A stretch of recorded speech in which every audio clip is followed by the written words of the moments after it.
Hello friends, this is पलाश साहू और Sai coaching classes के इस यूट्यूब चैनल में मैं आप सभी का स्वागत करता हूं। तो दोस्तों, आज मैं आपके लिए सबसे इम्पोर्टेंट सेशन लेकर आया हूं जो आपके मैथ्स के प्रति आपके रवैये को बिल्कुल चेंज करने वाला है। आपको हम यह भी बताने वाले हैं कि मैथ्स को कैसे मजबूत कर सकते हैं और उसको शानदार कैसे बनाया जा सकता है। तो दोस्तों, यह जानने के लिए, मैथ्स में कुछ सीखने के लिए हमारे साथ अंत तक आप बने रहिएगा। और फ्रेंड्स, मैं ये भी चाहूंगा कि आप सभी जल्दी जल्दी वीडियो को शेयर करें और इतना शेयर कर दें कि यह वीडियो हर स्टूडेंट्स के पास पहुंचे, ताकि हम उन स्टूडेंट्स के मन में मैथ्स का जो डर है उसको दूर कर सकें। चलिए, तो फ्रेंड्स, हम क्लास को स्टार्ट करते हैं। जैसा कि आपको स्क्रीन में दिख रहा है कि आज हम मैथ्स का पहला टॉपिक, संख्या पद्धति, जिसको हम नंबर सिस्टम भी कहते हैं, वो लेकर आए हैं। और हर कॉम्पिटिटिव एग्जाम में सबसे ये इंपॉर्टेंट टॉपिक होता है। क्यों? क्योंकि यह टॉपिक आपका मैथ्स का बेस क्लियर करता है ना। तो चलिए हम स्टार्ट करते हैं नंबर सिस्टम, संख्या पद्धति को। तो सबसे पहले हम किसी भी चीज को कुछ सीखना चाहते हैं, किसी भी चीज को जानना चाहते हैं, तो सबसे इंपॉर्टेंट यह होता है कि हमें यह पता हो कि यह होता क्या है, इसे हम क्या बोलते हैं, इसे हम किस तरीके से रिप्रेजेंट करते हैं। तो नंबर सिस्टम की डेफिनेशन क्या होती है, सबसे पहले हम इस पे बात करते हैं। सबसे पहले एक चीज और जानिएगा कि हमें एग्जाम में डेफिनेशन नहीं आती है। हम आपको डेफिनेशन इसलिए बताया जा रहा है कि आप उसको जाने पहचाने कि होता क्या है। ठीक है, तो चलिए हम स्टार्ट करते हैं कि नंबर सिस्टम क्या है। आपका पहला क्वेश्चन है, व्हाट इज नंबर सिस्टम। तो समझिएगा, किसी भी चीज में किसी भी संख्या को रिप्रेजेंट करने के लिए हमें जिस समूह की जरूरत पड़ती है उसे क्या बोलते हैं, हम नंबर सिस्टम कहते हैं। किसी भी नंबर्स को रिप्रेजेंट करने के लिए जिस समूह की हमको आवश्यकता होती है उसको क्या कहा जाता है, उसको नंबर सिस्टम कहा जाता है। तो एक एग्जांपल के थ्रू हम इस चीज को कॉन्सेप्ट क्लियर करते हैं। तो देखिए, जैसे हमने एक एग्जांपल लिया, एक नंबर लिया हमने 2। तो हम इसको कितने प्रकार से रिप्रेजेंट कर सकते हैं जो कि हमारे लिए इंपॉर्टेंट होने वाला है। जैसे 2 को हम क्या क्या बोलेंगे भाई, ये होता है आपका, क्या होता है, सम संख्या होती है। और क्या होता है, ये होता है आपका अभाज्य संख्या, प्राइम नंबर। और क्या होता है, ये आपका होता है प्राकृतिक संख्या। और क्या होता है, ये होता है आपका पूर्ण संख्या। तो बहुत सारी चीजें हैं, जैसे इसको वास्तविक संख्या भी बोलते हैं, इसको पूर्णांक में भी शो करेंगे, है ना। तो इन सब चीजों को एक एक टाइप को हम कॉन्सेप्ट क्लियर करेंगे, किसको क्या बोलते हैं और किससे रिलेटेड क्वेश्चंस हमारे कॉम्पिटिटिव एग्जाम में किस टाइप में पूछे जाते हैं। तो चलिए हम क्लास में और आगे बढ़ते हैं और स्टार्ट करते हैं, देखते हैं कि किस नंबर को क्या कहा जाता है। सम संख्या, पहला टॉप टाइप क्या है आपका, सम संख्या। तो सम संख्या आपने स्कूल क्लासेस में पढ़ा हुआ है, सम संख्या होता क्या है। तो जिस नंबर में 2 से प्रॉपरली डिवाइड हो जाता है, यदि कोई संख्या 2 से पूर्णतः भाग चली जाती है तो वो क्या कहलाता है, सम संख्या कहलाता है। तो थोड़ा सा देखिएगा एग्जांपल के थ्रू। जैसे हमने एक नंबर लिया 8, क्या 8 2 से प्रॉपर डिवाइडेड है, तो है। तो ये आपका क्या कहलाएगा, ये आपका इवन नंबर कहलाएगा। और एग्जांपल ले लीजिए, आप 16 ले लेते हैं। क्या 16 जो है 2 से डिवाइडेड है, तो ये भी 16 जो है 2 से प्रॉपर डिवाइड है, इसलिए 16 को भी हम क्या बोल देंगे, सम संख्या बोल देंगे। चलिए, तो हमने आपसे पहले ही बताया है कि एग्जाम में आपको डेफिनेशन लिखने को नहीं आएगा, बट एग्जाम में इवन नंबर से रिलेटेड किस टाइप के क्वेश्चन पूछे जाएंगे, अब हम उस पे बात करेंगे। तो देखिएगा दोस्तों, पहला क्वेश्चन है, सबसे छोटी सम संख्या कौन सी होती है। ध्यान दीजिएगा, ये MP police constable, MP SI, SSC, ये नॉर्मल एग्जाम में पूछे जाने वाला, सबसे ज्यादा बार पूछे जाने वाला क्वेश्चन है। तो सबसे छोटी सम संख्या कौन सी होती है, सबसे छोटी सम संख्या होती है तो इसका आंसर क्या आएगा, तो सबसे छोटी सम संख्या होती है। चलिए नेक्स्ट क्वेश्चन देखते हैं और क्या क्वेश्चन पूछा गया है। गया है कि प्रथम 25 सम संख्याओं का योग क्या होगा। प्रथम 25 सम संख्याओं का योग मतलब कैसे हम इसका टोटल निकालने वाले हैं, तो आप वो भी देखिए इसका टोटल कैसे निकालते हैं हम। योग है ना। तो इसका टोटल अब इवन नंबर स्टार्ट कहां से होता है, इवन नंबर स्टार्ट होता है 2 से, 2 के बाद 4, तो डैश डैश डैश प्रथम 25 इवन नंबर्स का टोटल आपको निकालना है। तो आप जहां तक लास्ट नंबर 25 जाएगा वहां तक आपको लेना पड़ेगा, फिर इसके बाद इन सब का टोटल निकालना पड़ेगा, बराबर है। तो इसके लिए इसमें हमें क्या लग जाएगा, इसमें हमें लग जाएगा टाइम। तो कॉम्पिटिटिव एग्जाम में जितना टाइम हम सेव कर सकें उतना हमारे लिए सबसे इंपॉर्टेंट होता है। तो इसके लिए हम एक फॉर्मूला बताते हैं आपको कि इवन नंबर का टोटल हम कैसे निकालते हैं। तो ध्यान दीजिएगा, प्रथम n सम संख्याओं का योग निकालने के लिए फॉर्मूला होता है n प्लस 1। इसके माध्यम से आप किसी भी सम संख्याओं का टोटल आप निकाल सकते हैं। तो देखते हैं, आपने यहां पर n की वैल्यू क्या बोला है, n मतलब क्या होता है, आपने कितने नंबर्स की बात की है, क्वेश्चन में कितने नंबर की बात हुई है, 25। तो क्या होगा n, आपका n हो जाएगा 25। तो देखते हैं 25 n प्लस 1 मतलब 25 प्लस 1 कितना हो जाएगा आपका 26। अब ब्रैकेट के बाहर अगर यहां कुछ नहीं लगा तो क्या लगा है, इनटू। इसका मल्टीप्लाई करने पे आपका आंसर कितना निकलेगा, 650 निकलेगा। इसलिए हमारा यहां पर आंसर क्या हो जाएगा, 650 हो जाएगा, मतलब ऑप्शन ए। तो प्रथम 25 सम संख्याओं का टोटल कितना होगा, 650 होगा, 650 होगा। देखते हैं नेक्स्ट क्वेश्चन और किस टाइप के पूछे गए हैं आपके एग्जामों में। तीन क्रमागत सम संख्याओं का योग, तीन क्रमागत का मतलब क्या होता है, कंटिन्यू नंबर होने चाहिए, है ना। सम संख्याओं का योग जो कितना बोला है, इसका टोटल बोला है 54 है। तो इसमें सबसे छोटा पूर्णांक मतलब सबसे छोटा नंबर कौन सा होगा वो ज्ञात करना है। चलिए, तो सबसे पहले आप ये देखिए इसकी मेथड क्या बोलती है, हम इसको किस तरीके से कर सकते हैं, बाकी फिर इसके बाद मैं आपको इसको ऑप्शंस के थ्रू कैसे करते हैं वो मैं आपको बताता हूं, ठीक है। तो देखिए, और शॉर्टकट तरीका बताता हूं कि किस तरीके से हम इसको सॉल्व कर सकते हैं। आपने फर्स्टली बोला है कि तीन क्रमागत सम संख्याओं का टोटल, तो भाई तीन क्रमागत नंबर लेना पड़ेगा मेरे को, है ना। तो अपन कौन कौन से नंबर ले सकते हैं यहां पर, एक अपन ले लेते हैं x, यहां ले लेते हैं x+2, और यहां ले लेते हैं x+4। ध्यान दीजिएगा, एक्स, x+2 एंड x+4 आपने नंबर लिया है, और यहां पर क्या बोला है आपने, इनका बोला है योग मतलब टोटल। योग मतलब टोटल, मुझे क्या करना है, कौन सा साइन लगेगा बीच में, प्लस। कितना है आपका टोटल, आपका टोटल है 54, ये आपको ने दिया गया है, दिया हुआ है मेरे को। तो देखिए जरा, x में x ऐड होगा 2x हो जाएगा, एक और x है, तो मतलब ये कितना हो गया आपका 3x, प्लस साइन कौन सा लगा है आपका, प्लस। तो 4 एंड 2 कितना हो जाता है, 6, इक्वल में कितना आ जाएगा आपका 54 हो जाएगा, क्योंकि आपको दिया गया है, बराबर है।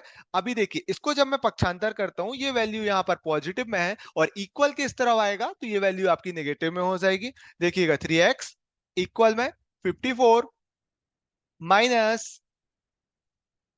6 इक्वल में कितना होता है, 54 में 6 माइनस करना है, मतलब आपका आ जाएगा 48। तो x इक्वल में यहां पर जो 3 है वो क्या है, इनटू में है। जब मैं इक्वल के इस तरफ भेजूंगा तो ये क्या हो जाएगा, यहां पर आकर के डिवाइड के साइन में कन्वर्ट हो जाएगा, और मैं जब 48 में 3 से डिवाइड करूंगा तो आंसर कितना निकलेगा, 16। तो x इक्वल में कितना हो जाएगा आपका 16। तो अब देखिए जरा, इसके बाद आपने नंबर कौन से बोले थे, आपने बोला था तीन क्रमागत संख्याएं, तो पहली सबसे छोटा पूर्णांक क्या होगा, 16। क्यों होगा, क्योंकि आपने इसको x माना है, यही पर सबसे छोटा पूर्णांक है। अगला नंबर क्या होगा, सबसे छोटा पूर्णांक 16। अगला नंबर क्या होगा, x+2 मतलब क्या हो जाएगा आपका 18। अगला नंबर क्या हो जाएगा, x+4 मतलब क्या हो जाएगा 20। अब आप देखिए जरा, इन तीनों का टोटल, तीनों पूर्णांकों का टोटल कितना आ रहा है। तो ये टोटल कितना आ रहा है, 54। आपने यही चीज बोली है कि तीन क्रमागत संख्याओं का टोटल कितना आना चाहिए, 54 आना चाहिए। इसमें सबसे छोटा आपको क्या बताना है, सबसे छोटा नंबर बताना है। तो किस तरीके से हम इसको सॉल्व करने वाले हैं, इसकी मेथड क्या बोलती है, वो भी मैंने आपको बता दिया। तो उम्मीद करता हूं आपको ये कॉन्सेप्ट भी क्लियर हो गया होगा। हमें इसको किस तरीके से सॉल्व करना है, हमें ऑप्शंस के अकॉर्डिंग सॉल्व करना है। ऑप्शंस के अकॉर्डिंग कैसे, आपने हमसे बोला है छोटा पूर्णांक, तो मैं एक नंबर कोई भी लेता हूं, जैसे मैंने 16 लिया। अब उससे बड़ा सम संख्या क्या होगा, उससे बड़ी इवन नंबर क्या होगी, भाई 18 ही होगी। 17 तो ऑड नंबर हो जाता है, बराबर है। 18 होगा, 18 से आगे क्या होगा, 20 होगा। और क्या इन तीनों का टोटल आपका 54 आ रहा है। अगर आ रहा है तो आपका, आपने जो आंसर ऑप्शन से चूज किया है वो आपका सही हो जाता है। तो उम्मीद करता हूं ये चीज भी आपको क्लियर हो गई होगी। चलिए नेक्स्ट क्वेश्चन देखते हैं, इवन नंबर से। चलिए, तो नेक्स्ट पॉइंट में लेकर आया हूं आपके लिए विषम संख्या। अभी हमने इसके पहले इवन नंबर को रिप्रेजेंट किया और उससे रिलेटेड क्वेश्चंस देखे। तो बहुत सारे ऐसे क्वेश्चन जो आते हैं इवन नंबर में, तो वो भी मैं आपको जल्दी क्लियर कर दूंगा। ठीक है, अभी आपका है पॉइंट, नेक्स्ट होता है विषम संख्या। तो विषम संख्या क्या होती है, विषम संख्या होती है जिसमें कोई नंबर टू से प्रॉपर डिवाइड नहीं होता, वो क्या कहलाता है, आपका विषम संख्या। जैसे आपने बोला 7 है, तो ये 7 जो है वो 2 से डिवाइड नहीं होगा, ये 7 क्या कहला जाएगा, विषम संख्या कहला जाएगी। 9 है, ये 9 2 से डिवाइड नहीं होता, तो ये आपका क्या कहला जाएगा, ऑड नंबर कहला जाएगा। कॉन्सेप्ट क्लियर है। अभी हम देखते हैं विषम संख्याओं से रिलेटेड किस टाइप के क्वेश्चन आपके एग्जाम में पूछे गए हैं। चलिए तो बात करते हैं।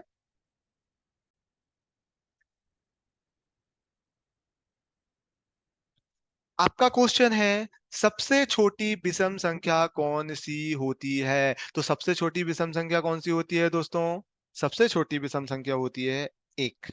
कौन सी होती है, एक, जिसका आंसर क्या आएगा, एक आएगा। चलिए नेक्स्ट क्वेश्चन देखते हैं।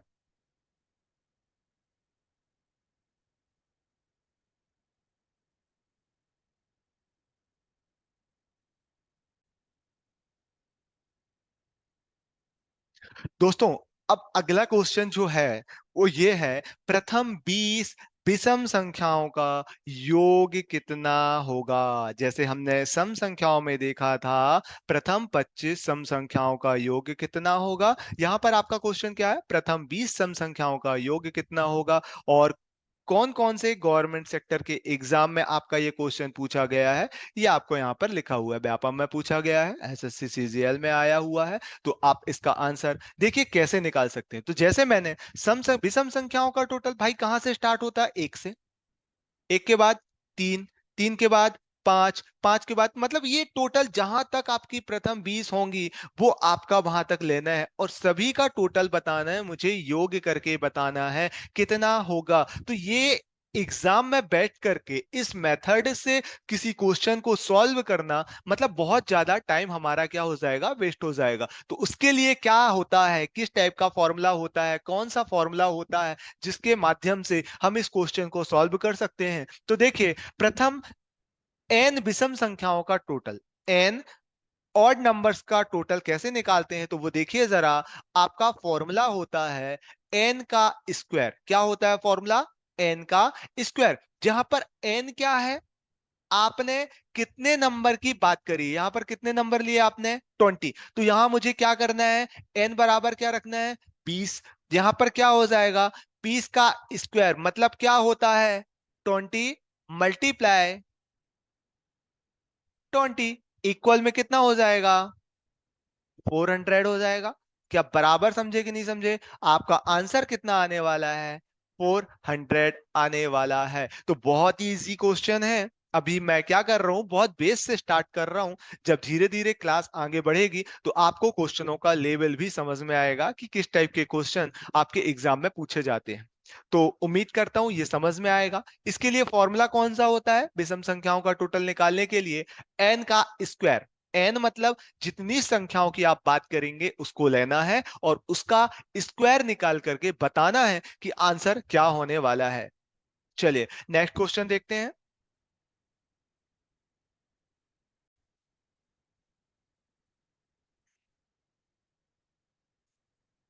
चलिए, तो यहां अगला क्वेश्चन जो है वो ये है, यदि किन्हीं तीन क्रमागत विषम संख्याओं का योग कितना है 147 है, तो बीच वाला नंबर इज द सेंस, भैया आपने तीन क्रमागत नंबर बोले हैं, तीन क्रमागत विषम संख्याएं बोली हैं, बीच वाली संख्या बताएं कौन सी होगी बीच वाली संख्या। तो देखते हैं, सबसे पहले तो हम इसको क्या करेंगे, सबसे पहले हम इसको मेथड वाइज देखेंगे, और ये भी देखिए ये किस एग्जाम में पूछा गया है और कब पूछा गया है। चलिए, तो मेथड क्या बोलती है अपन देखते हैं। पहले तो हमको तीन क्रमागत विषम संख्याएं लेना होगा।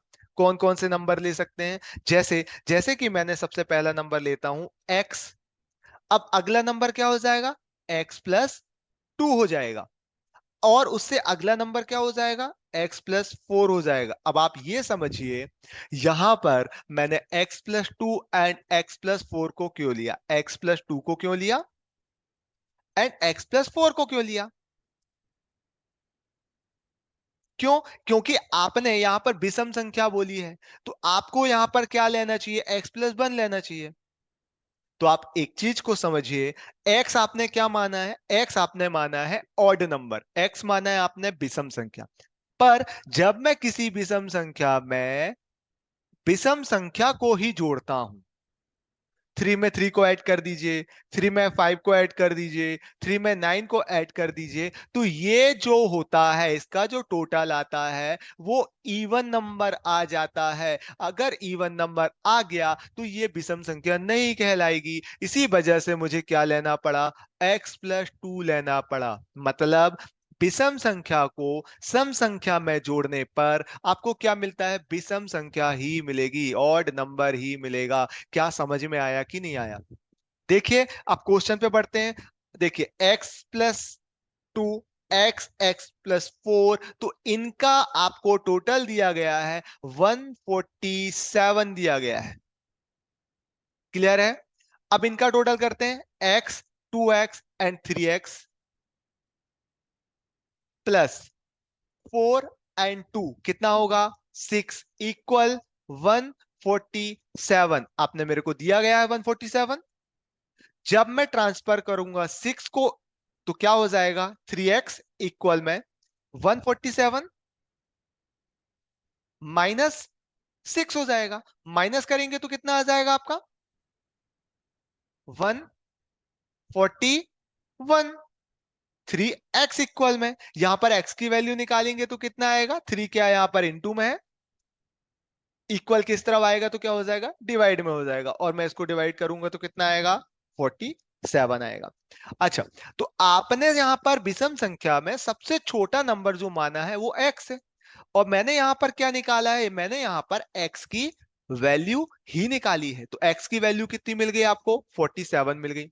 अब आपने सेकेंड नंबर क्या माना था, x+2 माना था, मतलब 47+2 कितना होगा, 49 हो जाएगा। सबसे बड़ा विषम संख्या, सबसे बड़ी विषम संख्या क्या थी, x+4, मतलब 47+4 आपको लेना पड़ेगा, तो यहां पे कितना हो जाएगा, 51 हो जाएगा। तो आप एक चीज चेक करिए, आपने बोला है बीच वाली संख्या, बीच में कौन सा नंबर आएगा, 49 आएगा, तो इसलिए हमारा यहां पर आंसर कौन सा हो जाएगा, 49 हो जाएगा। कॉन्सेप्ट क्लियर है कि नहीं है। अब इसको देखिए, ऑप्शंस के अकॉर्डिंग हम इसको कैसे कर सकते हैं। तो वही चीज है, बीच वाली संख्या कोई एक लेना है, तो मैंने अगर यहां पर 49 को लिया तो 49, अब एक पीछे जाना पड़ेगा मतलब 47, और एक आगे जाना पड़ेगा मतलब कितना, 51, और इनका टोटल जो आना चाहिए, अगर 147 आ रहा है तो ये आपने जो डेटा लिया है 49 वो राइट है। तो मुझे ये लगता है इस मेथड से निकालना वो थोड़ा ज्यादा इजी पड़ेगा, है ना। तो आप देखिए जरा, ये कॉन्सेप्ट क्लियर हुआ तो बताइए।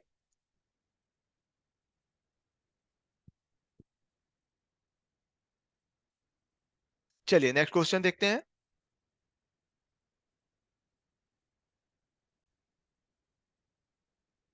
चलिए, तो नेक्स्ट क्वेश्चन में आपके लिए लेकर आया हूं, प्रथम 20 विषम संख्याओं, विषम प्राकृतिक संख्याओं का समांतर माध्य आपको बताना है, समांतर माध्य। अच्छा, सबसे इंपॉर्टेंट है समांतर माध्य क्या होता है। आपने कभी एवरेज सुना है, औसत एवरेज सुना है। एवरेज का मतलब क्या होता है, सभी संख्याओं का योग बटे कुल संख्या। क्या होगा, sum of total number,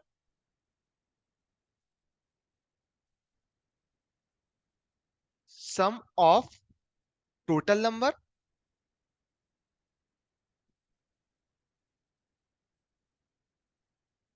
divided by total number. Total number मतलब जितने नंबरों की आप बात करेंगे वो नंबर यहां पे मैं लेने वाला हूं। चलिए, तो सम ऑफ टोटल नंबर यहां पर बोला है भैया, आपने बोला है कि समांतर माध्य निकालो, तो यही चीज होता है समांतर माध्य। तो पहले मुझे क्या निकालना पड़ेगा, प्राकृतिक विषम प्राकृतिक संख्याओं का टोटल। भैया प्रथम 20 बोला है स्टार्टिंग की, तो विषम नंबर कहां से स्टार्ट होगा, 1 से, है ना। तो उनका टोटल मैं कैसे निकालता हूं, मैंने अभी लास्ट क्वेश्चन में आपको फॉर्मूला बताया था कैसे निकालते हैं, एन के स्क्वायर, एन का स्क्वायर मतलब यहाँ 20 बोला है तो 20 का स्क्वायर मतलब कितना आता है आपका, 400। कितना आएगा, 20 मल्टीप्लाई 20 करना पड़ेगा, है ना। तो कितना आ जाएगा आपका, 400 हो जाएगा। अब इक्वल करने पे कितना आएगा, 400, है ना। तो विषम प्राकृतिक संख्याओं का टोटल कितना मिला आपको, 400 मिला। तो आपने क्या निकाल लिया, सम ऑफ टोटल नंबर निकाल लिया। जब सम ऑफ टोटल नंबर निकाल लिया तो आपने यहां पर कितने को नंबर की बात करी, कितनी संख्याएं हैं, तो संख्याएं कितनी है आपकी, 20 है। इसको डिवाइड करने का, तो डिवाइड करेंगे तो कितना आएगा, 20 ही आएगा, जो कि हमारा क्या होगा, संख्याओं का समांतर माध्य होगा। तो कॉन्सेप्ट क्लियर है सभी को, तो आंसर इसका क्या आ जाएगा, 20। और आप देख लीजिए किस गवर्नमेंट सेक्टर के एग्जाम में ये क्वेश्चन पूछा गया है। चलिए नेक्स्ट देखते हैं। है प्रथम 15 विषम प्राकृतिक संख्याओं का योग कितना होगा। तो दोस्तों एक चीज और समझिएगा, यहाँ पर प्राकृतिक संख्या बार बार आ रहा है, लास्ट क्वेश्चन में भी प्राकृतिक संख्या है और यहाँ भी आया है, तो मैं इसको अभी बाद में क्लियर करूंगा कि प्राकृतिक संख्याएं क्या होती हैं, उससे रिलेटेड किस टाइप के क्वेश्चन पूछे जाते हैं, तो सभी चीजों पे मैं आपको बताऊंगा। सबसे पहले ये क्वेश्चन आपसे बनना चाहिए, प्रथम 15 विषम संख्याओं का योग कितना होगा। तो विषम संख्याओं का टोटल निकालते कैसे हैं, एन का स्क्वायर। एन का स्क्वायर मतलब, एन मतलब जितनी संख्याओं को आपने पूछा है, कितनी संख्याएं पूछी है, 15, तो 15 का वर्ग कितना होता है, 225। कितना होगा, 225 होगा। तो आंसर आपका क्या हो जाएगा, 225। क्या समझ में आया कि नहीं आया, क्लियर हो गया है। चलिए नेक्स्ट पॉइंट देखते हैं। तो नेक्स्ट पॉइंट मैं लेकर आया हूं आपके लिए, अभाज्य संख्या। अभाज्य संख्या क्या होती है, जिसको हम रूढ़ संख्या भी बोलते हैं और इंग्लिश में इसको क्या बोलते हैं, प्राइम नंबर बोलते हैं। तो ध्यान देना, वे पूर्ण संख्याएं जिनके स्वयं व एक के अतिरिक्त और कोई भी गुणनखंड नहीं होते हैं वो अभाज्य संख्याएं कहलाती हैं। एक एग्जांपल के थ्रू मैं समझाना चाहूंगा आपको, तो देखिएगा, कोई भी संख्या, कोई भी नंबर यदि खुद इसका इसमें भाग खुद के अलावा किसी और संख्या से विभाजित नहीं होती, जैसे आपने लिया 11, तो 11 किससे डिवाइड होगा, 11 से ही डिवाइड होगा। देखो, एक तो सभी नंबर्स को डिवाइड कर देता है, क्यों, 11 वन जा 11 होता है। किसी भी नंबर में वन का मल्टीप्लाई करते हैं तो वही नंबर आता है, तो उसका मतलब ये हुआ, एक एक ऐसा नंबर है, वन एक ऐसा नंबर है जो सारे नंबर्स को प्रॉपर डिवाइड करता है। लेकिन उसके अलावा यदि वह संख्या खुद के अलावा किसी और संख्या से विभाजित नहीं होती तो उसको हम क्या बोलते हैं, प्राइम नंबर बोलते हैं, रूढ़ संख्याएं बोलते हैं, अभाज्य संख्याएं बोलते हैं। तो सबसे यहां पर आपसे बात तो कर ली है कि भैया वो डिवाइड होगी तो किससे डिवाइड होगी, खुद से ही डिवाइड होगी। क्लियर है। चलिए तो नेक्स्ट देखते हैं, नेक्स्ट क्या है।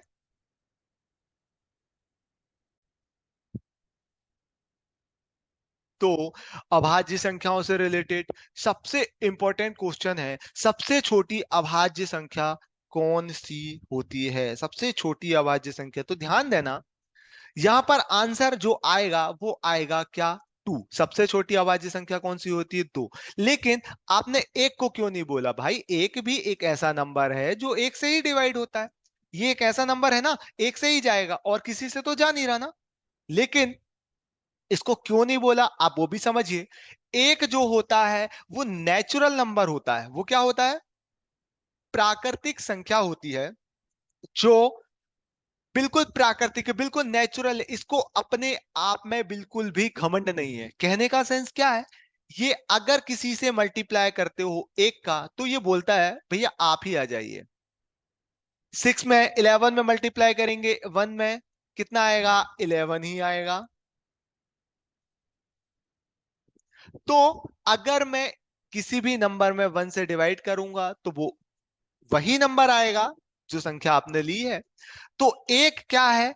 प्राकृतिक है, बिल्कुल भी घमंडी नहीं है। इसीलिए एक को नहीं लिया जाता। हमने बोला ना, कोई भी अभाज्य संख्या को एक जो है प्रॉपरली डिवाइड कर लेता। अभाज्य संख्या क्या? सारे नंबर्स को एक प्रॉपरली डिवाइड कर लेता है। तो इसी वजह से हमने उसको अभाज्य संख्या नहीं माना है। अभाज्य संख्या स्टार्ट कहां से होती है? तो आप देख लीजिएगा, अभाज्य संख्या स्टार्ट होती है नंबर टू से। तो सबसे छोटी अभाज्य संख्या कौन सी होगी? दो होगी। सबसे इंपॉर्टेंट है क्योंकि ये हर एग्जाम में पूछा जाता है, याद रखिएगा, देख लीजिए। और सबसे इंपॉर्टेंट पॉइंट, आप एक चीज और समझिए।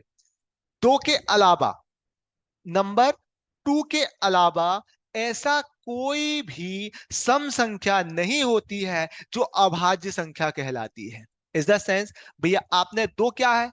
आपने बोला था ना, दो सम संख्या है, इवन नंबर है। ये अभाज्य संख्या भी है, लेकिन इसके अलावा कोई भी इवन नंबर आपका प्राइम नंबर नहीं कहलाएगा। समझते हैं? दो के अलावा सभी अभाज्य संख्याएं जो होंगी, वो सारी संख्याएं विषम संख्याएं ही होंगी। लेकिन जरूरी ये नहीं होता है कि ऑल टोटल विषम संख्याएं ही अभाज्य हो। क्लियर है कॉन्सेप्ट? मतलब कुछ विषम संख्याएं अभाज्य होंगी, बाकी वो विषम ही होंगी। सिर्फ दो ही एक ऐसा नंबर होगा जो सम होगा और अभाज्य भी होगा। क्लियर है? उम्मीद कर रहा हूं आपको समझ में आ रही है। नेक्स्ट क्वेश्चन देखते हैं और क्या आता है। नेक्स्ट क्वेश्चन ये भी पूछा जाता है, एक अंक की सबसे बड़ी अभाज्य संख्या कौन सी होती है? एक अंक की सबसे बड़ी अभाज्य संख्या कौन सी होगी? सात होगी। मैंने अभी लास्ट क्वेश्चन में मैं आपको ये क्लियर किया था कि जो भी अभाज्य संख्याएं होंगी वो विषम नंबर्स में होंगी। दो ही एक ऐसा नंबर होता है जो सम संख्या है और अभाज्य संख्या भी कहलाता है। लेकिन आपने, भाई नौ भी तो है एक नंबर, विषम है, वो अभाज्य क्यों नहीं? क्योंकि ये किसी नंबर से, किसी संख्या से प्रॉपर डिवाइड होता है। मैंने अभाज्य संख्या की डेफिनेशन भी बोली थी। क्या? वो नंबर जो खुद के अलावा किसी और नंबर से डिवाइड ना हो, वो आपका अभाज्य संख्या कहलाता है। इसलिए यहां पर एक अंक की सबसे बड़ी जो अभाज्य संख्या होगी वो क्या होगी? सेवन होगी। क्लियर है कॉन्सेप्ट? चलिए नेक्स्ट क्वेश्चन देखते हैं।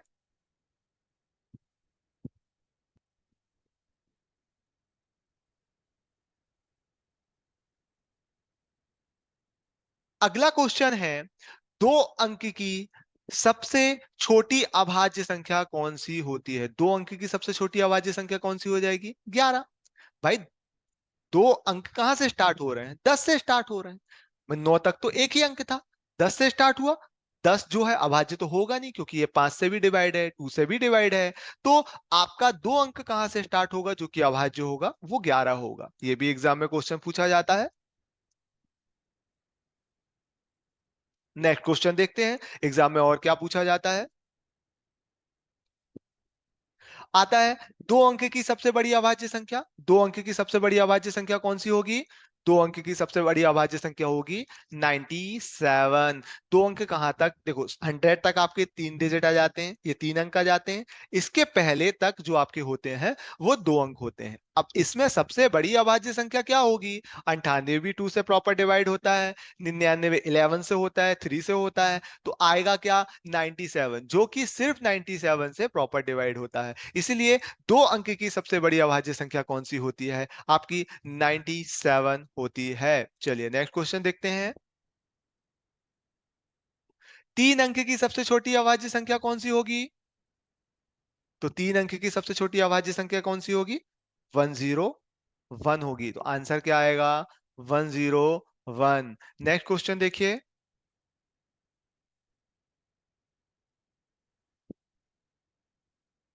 3 अंक की सबसे बड़ी अभाज्य संख्या, तो 3 अंक की सबसे बड़ी अभाज्य संख्या क्या हो जाएगी?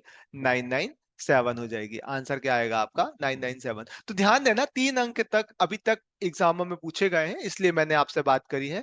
भाई देखिए, 1000 जो होगा इसमें 4 डिजिट हो जाते हैं, इसके पहले होंगे 3 डिजिट, तो 3 डिजिट में पूछा है, तो आंसर क्या हो जाएगा आपका? 997 हो जाएगा। चलिए अब आते हैं मेन क्वेश्चन में, जो कि प्राइम नंबर से रिलेटेड क्वेश्चन है, और एग्जाम में किस टाइप के पूछा जाता है, किस टाइप से पूछा जाता है। तो एक चीज देखिए जरा, आपने बोला था अभाज्य संख्या कितनी होती हैं, कैसे निकालते हैं। तो क्वेश्चन आता है 1 से लेकर के 100 तक, 1 से लेकर 1 2 3 4 5 6 100 तक कितनी अभाज्य संख्याएं होती हैं? 1 से लेकर 25 तक कितनी अभाज्य संख्याएं होती हैं? 25 से लेकर 50 तक कितनी अभाज्य संख्याएं होती हैं? 1 से 50 तक, 50 से 100 तक। तो ध्यान दीजिएगा, मैं आपको ये क्यों बता रहा हूं, आप ये भी समझिए। होता यह है, पहले एग्जामों में पूछा जाता था 1 से लेकर के 50 तक के बीच में कितनी होंगी, तो आपको मैं बता देता हूं 1 से 50 तक के बीच में होंगी 15 अभाज्य संख्याएं। 1 से लेकर के 100 के बीच में कितनी होंगी? 1 से लेकर के 100 के बीच में कितनी होंगी? 25 अभाज्य संख्याएं। अब ये क्वेश्चन बहुत बार रिपीट हो चुका है अभाज्य संख्याओं का, लेकिन अब एग्जाम को थोड़ा सा और लेवल बनाना है, तो वो क्या करने लगे? बीच की संख्याएं पूछने लगे। बीच की संख्याएं इज द सेंस, अभी एग्जाम में आता 1 से 25 तक, तो 1 से 25 तक कितनी होंगी आपकी? 1 से 25 तक होंगी 9। 25 से 50 तक कितनी होंगी? 25 से 50 तक 6 होंगी। तभी तो 1 से 50 तक के बीच में आपकी 15 निकलेंगी। अब 50 से लेकर के 100 तक कितनी अभाज्य संख्याएं होंगी? 10 होंगी। तभी ना आपकी ये 25 निकलेंगी। क्लियर हो गया आपको? अब आपका एक छोटा सा काम होगा, जो कि आपको घर से करना है, जो कि आप बाद में करिएगा। 1 से लेकर के 10 के बीच में कितनी अभाज्य संख्याएं होती हैं, और कौन कौन सी? जैसे एग्जांपल, कौन कौन सी होंगी? अभाज्य संख्या 2 से स्टार्ट होता है, फिर क्या आएगा? 3 आएगा, फिर क्या आएगा? 5 आएगा, फिर क्या आएगा? 7। तो टोटल कितनी हुई? 4 हुई। इसी प्रकार से 10 से 20, 20 से 30, और 90 से 100 तक। आपको इसके बारे में बिल्कुल लिखना है, क्लियर करना है, क्योंकि अभी तो ये ऊपर ऊपर की जानकारी क्वेश्चन में आता है, मतलब 1 से 25 तक, 25 से 50 तक, 1 से 100 तक, या 50 से 100 तक। अब अगर वो एग्जामिनर आपसे ये बीच की डेटा पूछता है, बोला कि 20 से लेके 80 तक के बीच में कितनी अभाज्य संख्याएं होती हैं, तो इस तरीके से आप इसको भी बता पाएंगे। नहीं तो एग्जाम में आपको हर चीज में लिखना पड़ेगा, 1 से 10 तक के बीच में 2 होती है, 3 होती है, 5 होती है, 7 होती है, इस टाइप में ना लिखना पड़े, हम जल्दी से जल्दी क्वेश्चन को सॉल्व कर सके, इसलिए आपको ये चीज करना है। चलिए, तो उम्मीद करता हूं कॉन्सेप्ट क्लियर है। नेक्स्ट क्वेश्चन देखते हैं किस टाइप का पूछा जाता है।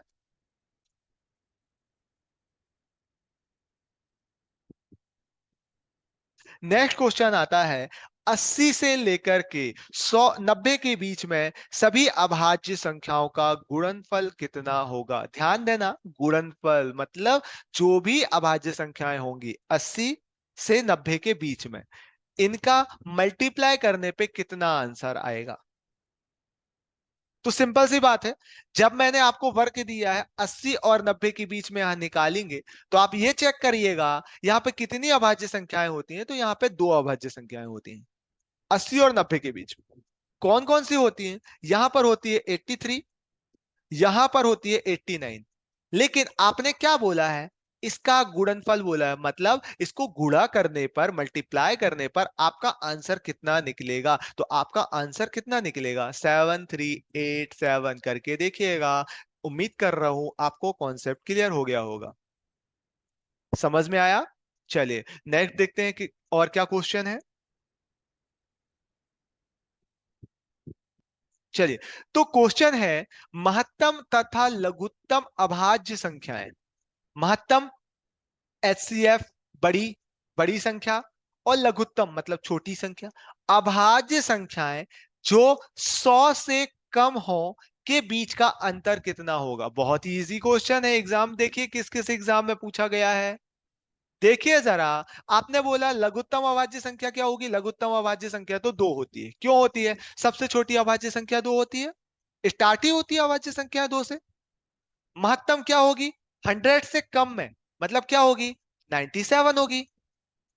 क्या बोला है? इनके बीच का डिफरेंस, इनके बीच का अंतर कितना आएगा? 95 आएगा। तो आपका आंसर कितना आएगा?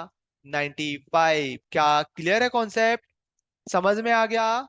चलिए नेक्स्ट क्वेश्चन देखते हैं।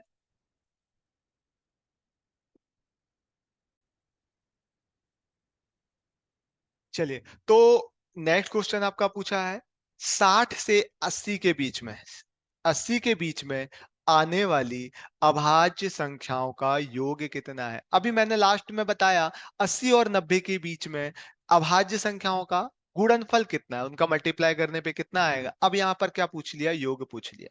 तो ये सब जो क्वेश्चन पूछे जा रहे हैं, आप देखिए एसएससी सीजीएल टायर 1 में आया हुआ है।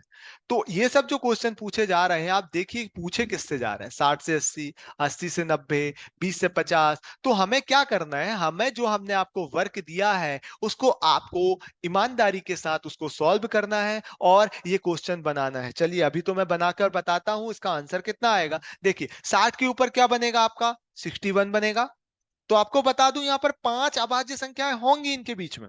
कैसे पता चलेगा? जब वो वर्क कंप्लीट करेंगे तो पता चलेगा। अभी मैं आपको फुल बताता हूं। जैसे 61 होता है, 67 होता है, 71 होता है, 73 होगा, इसके बाद 79 होगा। आपने क्या बोला है? आपने बोला है इनका टोटल, तो टोटल निकालना है, इनका क्या निकालना है?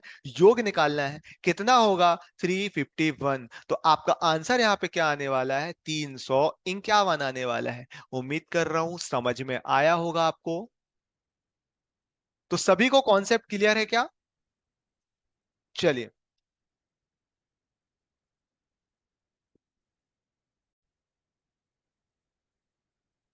तो दोस्तों आज हम आपके लिए लेकर आए थे, बेसिक मैथ्स का कॉन्सेप्ट था, नंबर सिस्टम टॉपिक था। तो उम्मीद कर रहे हैं आज की क्लास में आपको मजा आया होगा। तो अभी और भी कॉन्सेप्ट मैं आपके लिए लेकर आऊंगा, है ना। तो आप थोड़ा सा हमें भी सपोर्ट करिएगा, इस वीडियो को लाइक शेयर सब्सक्राइब जरूर करिएगा, जिससे ये अधिक से अधिक स्टूडेंट्स के पास पहुंच सके। और जो भी मैथ्स में उनके मन में जो डाउट उत्पन्न हो रहे हैं इनसे रिलेटेड, तो वो दूर कर सकें। ठीक है, तो चलिए सभी को नमस्कार करते हैं। अब नेक्स्ट वीडियो हमारा जल्दी आएगा, उस पर हम आगे की बात करेंगे।